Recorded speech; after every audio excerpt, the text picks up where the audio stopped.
from a franchise buyer's perspective, like what are some, because you see the franchisor side and you're on that side, so you have an inside look. So I guess what are some red flags for franchise buyers where maybe they need to slow down, do some extra due diligence, or just how they can make sure to just make sure that they're making the best decision for them and their families as they're going through the buying process? Yeah, it's a good and tough question. I think let's let's start from I think a foundational mindset that I think is valuable for franchise buyers, which is understand that if you're dealing with a startup or emerging franchisor and any franchisor, understand there's people behind the brand.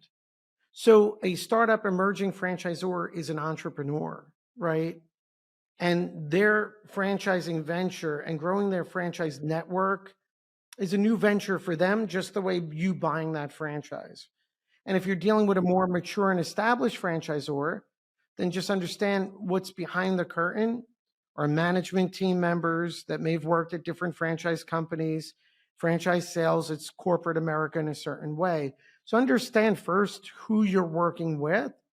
Because if you're dealing with an emerging franchisor, red flags, one red flag is assessing the founders and who you're going to be partnering with, right? Do you align with them on values? Do you align with them at an individual level and at a personal level? And do you believe in their leadership? So the first red flag I'd be looking for is a lack of alignment with leadership team, leadership values, how they operate, right? I think that's a big, it's sort of intangible, but it's a big factor. Basic red flags, financial performance, right? Overestimating the item 19. So if there's high, low, average, median numbers, don't assume you're going to be at the high end of it, right? What does it look like if you're at the average or on the lower end, right? So evaluate that. I think another red flag for me, a big red flag, two brands, identical industry. One has a significantly higher item 7 estimated initial investment.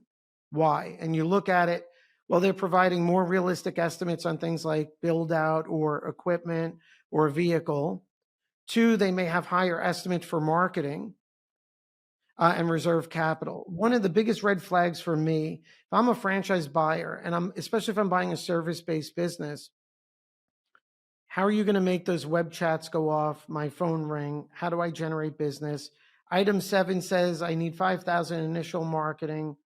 Well, what do I need after that? Is that a realistic budget? How much money do I need to be budgeting for sales throughout the next 12 months? I think one of the biggest frustrations I could see with franchise buyers, lack of alignment on expectations. Hey, I bought this lower startup cost business. No, I didn't realize I need to spend $5,000 a month in marketing. So I would be looking, red flags would be anywhere where I could find misalignment, leadership team, values, okay, item 19, but what is it going to take to generate those numbers?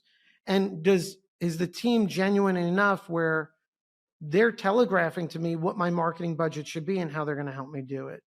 So I'd be very honed in on marketing. Yeah, marketing is so key. Yeah, it's interesting. I tell folks that work with us that their number one most important role when they open their business is to focus on sales and marketing.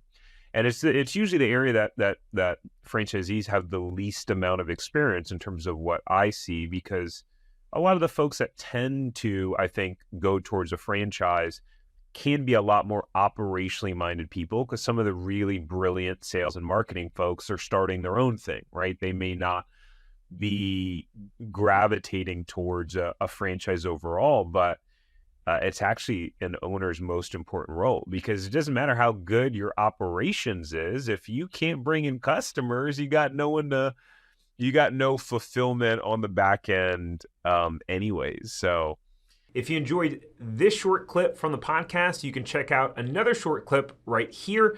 Or if you want to watch the full episode of this podcast, you can watch that here.